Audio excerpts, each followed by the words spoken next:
এই ট্রাজিক ইতিহাস মানুষ কি এত তাড়াতাড়ি ভুলে যাবে? আসাদুজ্জামান খান কামাল আরো বলেছেন, ভারতকে তিনি আহ্বান জানিয়েছেন বাংলাদেশের বিচার বিভাগে হস্তক্ষেপ করার জন্য। ইন্ডিয়ান এক্সপ্রেস পত্রিকায় সাক্ষাৎকার উনি এটা বলেছেন। কত বড় উদ্যোক্ত ওই ব্যাটা নাকি আবার একটা মুক্তিযোদ্ধা, ও হচ্ছে একটা চুক্তিযোদ্ধা। চুক্তি করে হয়তো তখন সার্টিফিকেট দিয়েছে। তাহলে এত বড় কথা কেউ বলতে পারে আর এক দেশে বসে? আমার দেশের সার্বভৌমত্ব, আমার দেশের সতীত্ব সম্ভ্রম রক্ষার জন্য যেখানে এখনো মানুষ জীবন দিতে প্রস্তুত, সেখানে তার এই বক্তব্য কোনোই গ্রহণযোগ্য নয় এবং এটার জন্য তার বিরুদ্ধে সরকারের পক্ষ থেকে মামলা করা উচিত। আমি আমার বক্তব্য বেশি বাড়াবো না।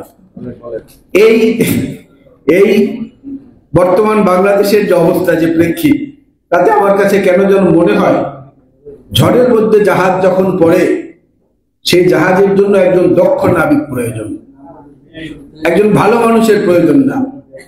একজন সৎ মানুষ, একজন ভালো মানুষ, সারা পৃথিবী ব্যাপী নাম কাম আছে, এরকম একজন মানুষ কিন্তু ওই জাহাজটাকে সামলাতে পারবেন না। ওই জাহাজটাকে সামলাতে হলে একজন এক্সপার্ট সেইলরের দরকার, একজন এক্সপার্ট ক্যাপ্টেনের দরকার। যে রত্ন ভান্ডারটা একমাত্র বিএনপির কাছে আছে, কারণ বিএনপি দেশ পরিচালনা করেছে।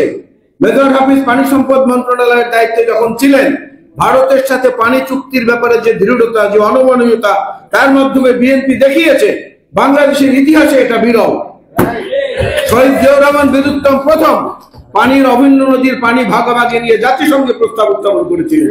পরবর্তী আওয়ামী লীগ সরকার শুধু দিয়েছে আর তাদের ভণ্ড পররাষ্ট্রমন্ত্রী বলেছে ভারতের সঙ্গে আমাদের স্বামী স্ত্রীর সম্পর্ক।